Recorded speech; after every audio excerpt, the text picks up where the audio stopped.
Kenapa petani yang menanam kiwi di Selandia Baru bisa saja masuk ke dalam penjara? Semuanya dimulai pada tahun 2010 ketika perkebunan-perkebunan di Bay of Plenty mulai diserang penyakit bakteri Pseudomonas syringae actinidae atau PSA. Bakteri ini masuk lewat luka pohon dan stomata daun yang menyebabkan bercak coklat, pembusukan batang hingga membuat tanaman sangat sulit berbuah meskipun tidak sepenuhnya mati. Memasuki musim hujan dan angin, bakteri ini menyebar dengan sangat cepat dari satu perkebunan ke perkebunan lainnya di Bay of Plenty yang merupakan jantung dari industri kiwi New Zealand. Karena belum ada obatnya, strategi paling masuk akal adalah pemusnahan untuk tanaman yang terserang parah. Penyebaran bakteri ini semakin cepat karena di seluruh Selandia Baru saat itu hampir semua perkebunan hanya menanam satu varietas yang sama, yaitu Hort 16A, satu-satunya varietas yang buahnya diterima oleh Zespri, perusahaan yang merupakan raksasa global yang memonopoli perdagangan internasional kiwi dengan sistem satu pintu terpusat. Akhir tahun 2012, titik terang muncul karena sebelum wabah melanda, para ilmuwan yang dipimpin oleh Russell Lowe sebenarnya sedang mengembangkan banyak varietas baru, termasuk sebuah varian uji coba bernama Gold Tree.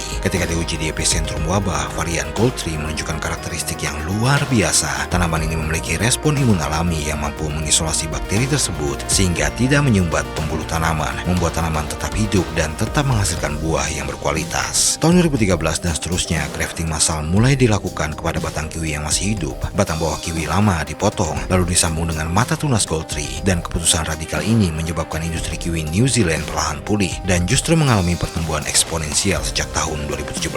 Tanaman kiwi Hort 16A telah resmi dinyatakan punah dan sepenuhnya digantikan oleh Gold Tree yang kemudian dikenal sebagai Sun Gold. Kenapa disebut Sun Gold? Karena ini adalah nama yang dipilih oleh Zespri, sebab seluruh penelitian puluhan tahun yang dipimpin oleh Russell Lowe tadi merupakan penelitian yang sepenuhnya dibiayai oleh Zespri. Artinya, di bawah hukum hak perlindungan varietas tanaman, Zespri memiliki hak eksklusif untuk mengontrol produksi, penjualan, dan pengadaan atau pembibitan, termasuk juga ekspor dan impor varietas Sun Gold tersebut di seluruh dunia. Karena Zespri memegang hak paten penuh, lisensi resmi dari perusahaan itu adalah satu-satunya izin legal bagi petani untuk bisa menanam varietas tersebut. Dan tahun 2025 lalu, jika seorang petani ingin menanam varietas Sun Gold, maka dia harus membeli seluruh lisensi komersial yang bisa menyentuh angka setara 7 miliar rupiah per hektarnya. Tanpa lisensi ini, aktivitas budidaya varietas Sun Gold sepenuhnya dianggap sebagai pelanggaran hak paten dan dapat berakibat hukuman penjara yang sangat berat. Zespri melakukan semua ini untuk membatasi pasokan, menjamin standar kualitas buah karena semua buah Sun Gold harus dijual ke mereka, dan yang tidak kalah penting untuk pengembalian modal riset varietas Sun Gold yang sangat besar.